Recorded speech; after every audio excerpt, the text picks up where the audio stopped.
দেখো। নমস্কার বন্ধুরা, আজকে সবাই আপনারা দেখছেন আমি কেন এই সুন্দর ফুলটি হাতে নিয়ে বসে আছি। তো আজকের সভা আমি এই ফুলটা নিয়ে শুরু করব। এই ফুলটার নাম আমরা ইংলিশে বললে অর্কিড বলি, বাংলাটা আমি ঠিক জানি না, কিন্তু এই অর্কিডটা যে কোনো হচ্ছে ওয়েস্ট বেঙ্গলে নেই, কিন্তু এই অর্কিডটা পুরো কাশ্মীর থেকে আসে, একদমই ঠিক কাশ্মীর লেহ লাদাখ থেকে আসে এটা। আর এটার চারাও পাওয়া যাচ্ছে আমাদের কৃষ্ণনগরে। এই ফুলটা অর্কিড, কিন্তু অর্কিডের কিন্তু শুধু এই একটা ধরন, অর্কিড অনেক ধরনের অর্কিড হতে পারে, সেটা পরে আমরা ডিসকাস করবো। আগে এই অর্কিডটাকে নিয়ে বলি।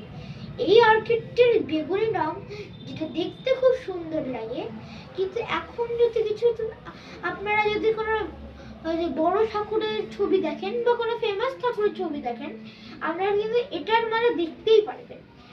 এই 2024, 5, 6 এর মধ্যে এটা খুব ভাইরাল হয়েছে। কিন্তু আপনাদের একটা প্রশ্ন, সব ফুল তো জলের মধ্যে চুবিয়ে রাখা যাবে, এটা কেন প্লাস্টিকে পাওয়া যায়? এটা আলাদা একটা প্লাস্টিকে পাওয়া যায় কারণ এইটা কাশ্মীর থেকে আসে, যেটা আমি আপনাদের আগেই বলেছি। কাশ্মীর থেকে আসার কারণে এইগুলো যাতে শুকিয়ে না যায় তার জন্য জল না, এটার মধ্যে একটা ছোট্ট পাইপ দেওয়া, ছোট্ট একটা বোতল দেওয়া হয়, ওই বোতলের মধ্যে জল দিয়ে রাখা হয়। আর আমার ফেভারিট ফুল যদি পার্সোনালি জিজ্ঞেস করেন, তাহলে আমার এই ফুলটাই সব থেকে পছন্দ। এই ফুলটা নিয়ে পরে একদিন আরো ডিসকাস করে জানা যাবে। টাটা, তারপর জন্য বাই বাই।